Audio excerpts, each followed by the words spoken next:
With air raid sirens and artillery explosions blaring around them, civilians in eastern Ukraine flee as Russian soldiers slowly advance. In the neighboring cities of Lysychansk and Severodonetsk, Russian forces are closer to trapping thousands of Ukrainian troops. If those twin cities fall, so will nearly all of the Donbas province of Luhansk. But the Ukrainian president is not giving an inch. Ukraine has urged the U.S. to provide enhanced firepower, specifically multiple launch rocket systems, capable of firing a torrent of rockets kilometers farther than Ukrainian systems. Russian Foreign Minister Sergei Lavrov has cautioned Western nations against equipping Ukraine with weapons capable of striking Russian territory.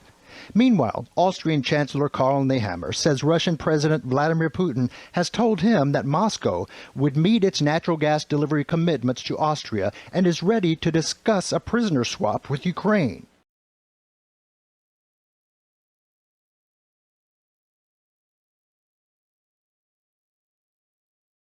Local police and border protection agents pulling children from a school window in the midst of a massacre. While inside, authorities now admit the mission to stop the gunman was bungled, laying out a stunning timeline of police incompetence. Salvador Ramos entered Robb Elementary at 11:33 a.m. through a back door which had been left propped open by a teacher, firing his rifle into 2 grade 4 classrooms. He shot more than 100 rounds based on the audio evidence at that time. 2 minutes later, 3 Uvalde police officers followed him inside, then another 4.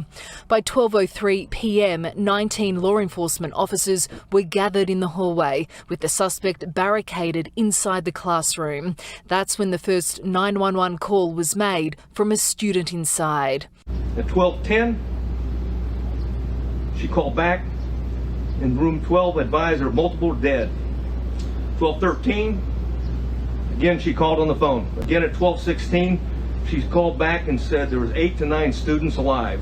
There were several more calls from inside the classroom, begging for police to enter and help. But it was 12:50 p.m. before tactical teams breached the door using keys from a janitor, killing the gunman. Peter Arredondo is the school district police chief who made the decision not to immediately go in.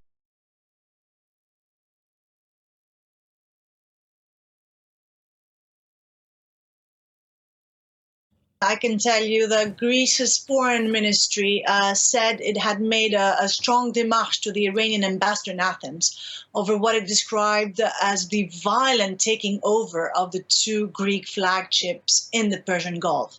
Now, by orders of the foreign minister, Nikos Dendias, the ministry's general secretary, Themistoklis Demiris, carried out this official protest to Iran's representative here in Greece.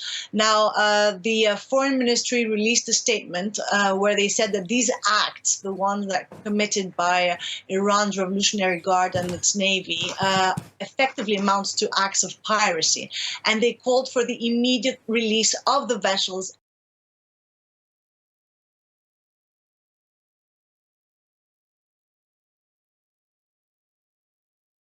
It's the first trip to China by a UN Human Rights Commissioner since 2005.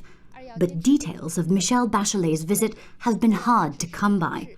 Over 6 days, she spent time in Guangzhou in China's south, as well as the cities of Urumqi and Kashgar in Xinjiang province.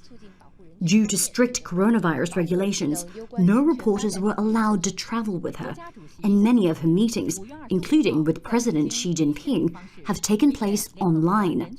Activists say government controls have prevented Bachelet from clearly assessing alleged atrocities taking place against the Uyghur people. Her visit was first planned in 2018, following widespread allegations that China was subjecting Uyghurs to forced labor, sterilization, and torture.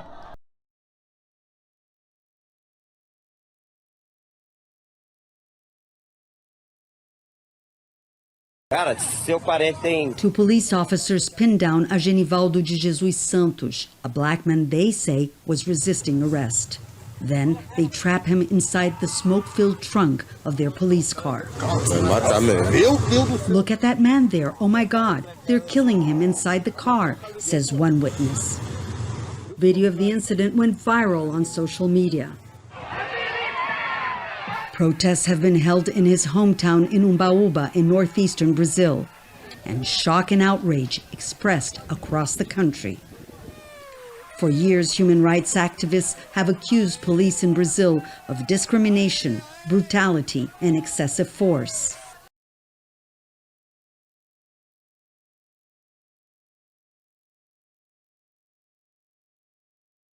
After its unexpected spread in Europe and several other countries, monkeypox has now made its way to Latin America, as Argentina reported its first case of the virus on Friday. The patient is a 40-year-old man who recently returned from Spain. The Spanish government has reported that the country has around 84 cases of monkeypox. As per the Argentine Health Ministry, the PCR test result for the first suspected case of monkeypox came out positive, adding that healthcare workers were treating the patient's symptoms and that his close contacts were also being monitored.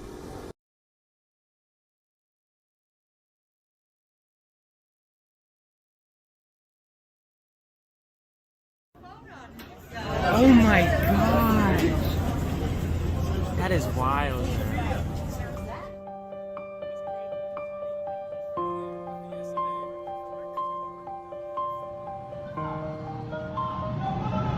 Look at it.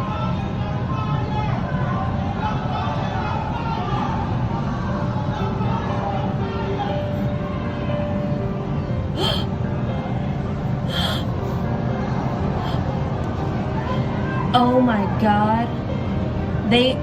I hope they are evacuating the entire ship.